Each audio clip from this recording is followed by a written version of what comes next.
What's up everybody, this is Danny, and Sony has announced its entire Z5 lineup, and I have already taken a look at the world's first 4K display on a phone, the Z5 Premium, so if you haven't seen it, I will leave a link below so you can check it out. But today, I'm going to take a look at its siblings, the Xperia Z5 and the Z5 Compact. Let's start with the Z5. The design is very familiar if you've used an Xperia flagship before, but what you'll notice is that Sony ditched the glass panel on the back for a smooth and matte plastic finish, and to be honest, this feels so much better. It doesn't lose the premium feeling though, but this material choice is going to be way better for fingerprints. So let's do a quick tour of the Z5. On the right side, you get a dedicated camera key, volume rockers, and a special power button, which I will get to later, a nano SIM card slot, and a micro SD card slot. Thank you, Sony, for doing this. And you get a lanyard on the bottom with the micro USB port, so you get quick charge support, and at the top, you get a 3.5mm headphone jack with a noise canceling microphone. All of this in a IP68 dust and waterproof build, and I love the way it feels in the hand. I think it feels better than the Z5 Premium in my opinion. The display is a 5.2-inch 1080p display, so no Quad HD here like the Samsung Galaxy S6 next to it. The LG G4 is approximately the same height with this 5.5-inch display, but the width of the G4 is definitely wider. The OnePlus 2 is just slightly larger than the Z5. So the point that I'm trying to get across is that it's a fairly large device for its smaller screen size, so be prepared for that if you're planning to purchase this phone. The Galaxy S6 Edge Plus is almost the same size, so keep that in mind. The Z5 has an all-new 23 megapixel camera with f2.0 aperture and a 24mm wide-angle lens, LED flash, and also support for 4K video recording. All of the Z5 lineup comes with the same camera all across the board. On the front, you get a 5 megapixel camera with a 25mm wide-angle lens, perfect for your selfies.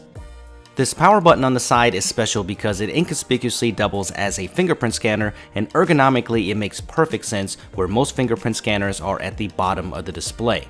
The setup is easy and it can register up to 10 fingers, and I feel this is more natural, it's super fast and accurate, and this has to be my favorite fingerprint scanner implementation so far on a mobile device.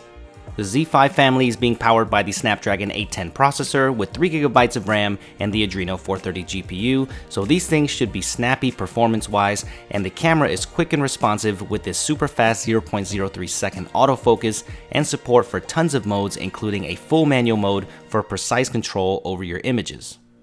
These are some sample images I was able to get in my short time with the Z5. This is the image quality you can expect from the Z5 lineup.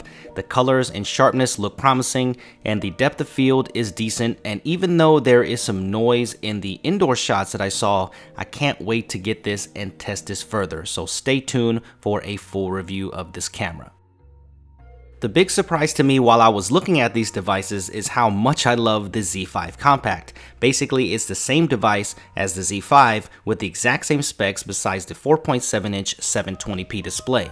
When I first picked this thing up, I didn't know the resolution of the display and I thought it was 1080p. So for you guys that are worried about the low resolution, don't be, because in this small form factor, the display looked fine, just like the previous generations of the compact line.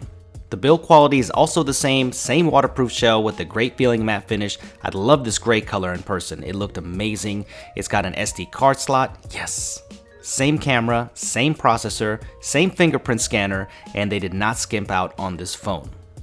The only thing is that this phone is a little bit thick in hand, but it's nice to see a compact device that I can reach everything with one hand, and it was really comfortable to use. So I can't wait to get this one, for I'm a huge fan of this compact series.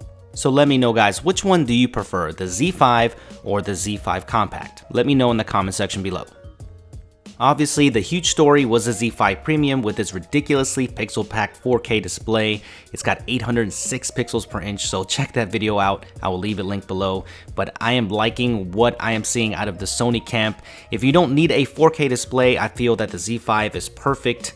And besides maybe personally wanting a Quad HD display. But the Compact is also great for people that don't want a huge device, but want the power of a flagship. Alright guys, well that does it for me. Stay tuned for more Sony Z5 coverage, and smash that like button if you've enjoyed this. Subscribe to the channel if you haven't already, and I will see you guys in the next video.